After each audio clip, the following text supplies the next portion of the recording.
আমলিয়াত জগতে, ঝাড়ফু জগতে কাজ করতে করতে আমিল ভাইরা কখনো কখনো নিজের আমলেই কিন্তু ক্ষতিগ্রস্ত হয়ে যায়, বিভিন্ন ধরনের সমস্যার সম্মুখীন হয়ে যায়। তবে কোরআনি আমিল ভাইরা যে সমস্ত রয়েছেন, কোরআনি আমিল ভাইরা এতটা ক্ষতিগ্রস্ত হয় না। কিন্তু যারা কোরআন হাদিসের বাইরে বিভিন্ন ধরনের আমলিয়াতের কাজগুলো করে থাকে, সেই সমস্ত আমলগুলোতে কিন্তু এই ধরনের সমস্যাগুলো সবচাইতে বেশি সৃষ্টি হয়ে যায়। ওই আমলেই সে নিজেই ক্ষতিগ্রস্ত হয়ে যায়। কখনো কখনো তার মস্তিষ্কের বিকৃতি ঘটে যায়, শরীরে তার নানা ধরনের ওই আমলের কারণে বিভিন্ন ধরনের ক্রিয়ার সৃষ্টি হয়ে যায়। ফলে ওই আমলটি দিনের পরে দিন অশান্তির মধ্যে দিন যাপন করতে থাকে। দিনের পরে দিন তার শরীরটা ক্ষীণ হয়ে যায়, দুর্বল হয়ে যায়, এমনকি মরণাপন্নও হয়ে যায়। এই ধরনের সমস্যার সম্মুখীন হয়ে যাওয়াটিকে কবিরাজদের ভাষায় রজ্জাত বলা হয়ে থাকে। এই সমস্যার সম্মুখীন যদি আপনি হয়ে থাকেন, তাহলে আজকের এই ভিডিওটি আপনার জন্য অত্যন্ত গুরুত্বপূর্ণ এবং জরুরি। কেননা এই ধরনের সমস্যার সম্মুখীন যদি আপনি হয়ে থাকেন, আজ আপনাদেরকে এমন একটা ছোট্ট আমল শিখিয়ে দেব। এই আমলটি যদি আপনি করে নিতে পারেন, ওই ধরনের বিভিন্ন ধরনের বাধা বিপত্তি বা ওই রজ্জতের কারণে বিভিন্ন ধরনের শারীরিক সমস্যাগুলোকে, মাথার ওই মেন্টালি অবস্থাটিকে আপনি কাটিয়ে তুলতে পারবেন আজকের এই ছোট্ট আমলটিতে। আর আজকের এই ভিডিওটি খাস করে আমিল ভাইদের জন্যই, যারা এই ঝাড়ফু জগতে, রোহানি চিকিৎসার জগতের সঙ্গে জুড়ে রয়েছেন। চলুন দেরি না করে আজকের ওই মহামূল্যবান আমলটি আপনাদেরকে আমি শিখিয়ে দিচ্ছি, যে আমলটি করে নিলে আপনি রজ্জতের শিকার হবেন না।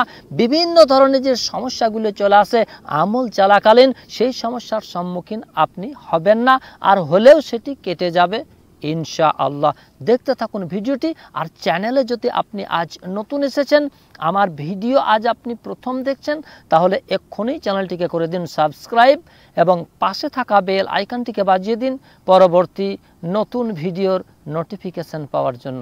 কেননা আমি সবসময়েই, আপনারা জানেন, এই ধরনেরই নতুন নতুন একটা করে ভিডিও নিয়ে আপনাদের সাথে এসে উপস্থিত হয়ে থাকি। তো চলুন এখন সেই মহামূল্যবান আমলটি আপনাদেরকে আমি শিখিয়ে দিচ্ছি।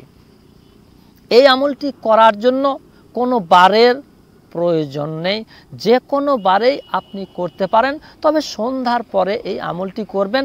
আমলটিতে আপনি ফলপ্রসূ বেশি হবেন। মাগরিবের পরে, এশার পরে, রাত্রের যে কোনো অংশে আপনি এই আমলটি করতে পারেন। এই আমলটিতে ভয়ের কোনো কারণ নেই। চলুন সেই দোয়াটি কোন দোয়া এখন আপনাদেরকে আমি বলে দিচ্ছি। সূরা নিসা ৭৬ নম্বর আয়াতের ছোট্ট একটা অংশ। এতক্ষণে সেই অংশটি আপনারা ডিসপ্লের মধ্যে দেখতে পেয়ে গেছেন। সেই অংশটি আপনাদেরকে আমি পড়ে শুনিয়ে দিচ্ছি এবং কতবার কিভাবে এটিকে পাঠ করবেন সেটিও আপনাদেরকে আমি বলে দিচ্ছি। আয়াতের অংশটি হচ্ছে বিসমিল্লাহির রহমানির রহিম। ফাকাতিলু আউলিয়া আশ-শাইতান ইন্না কাইদাশ শাইতানি কানা যায়ীফা। সূরা নিসার ৭৬ নম্বর আয়াতের এই অংশটুকু আপনি মাগরিবের পরে কিংবা এশার নামাজের পরে ৭০ বার পাঠ করে সামান্য একটু পানিতে ফু দিয়ে সেই পানিটিকে আপনি পান করে নেবেন এবং তেলের মধ্যে ফু দিয়ে সেই তেলটি আপনি ২৪ ঘন্টার ভিতরে ২ থেকে ৩ বার মাখবেন।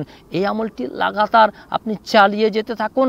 আপনার আমলিয়াত চলাকালীন যে সমস্যাগুলো সৃষ্টি হয়েছিল, আপনার শরীরে যে ক্রিয়াগুলো ঘটে গিয়েছিল, সেগুলো সবই আপনার সুস্থতায় ফিরে যাবে ইনশাআল্লাহ। ভিডিওটি আপনাদেরকে ভালো লাগলে অবশ্যই একটা লাইক, চ্যানেলে নতুন এসে থাকলে এক্ষুনি চ্যানেলটিকে করে দিন সাবস্ক্রাইব। দেখা হবে পরবর্তী আবার অন্য কোনো ভিডিওতে ইনশাআল্লাহ। সে পর্যন্ত আপনারা সকলেই ভালো থাকুন, সুস্থ থাকুন। ধন্যবাদ।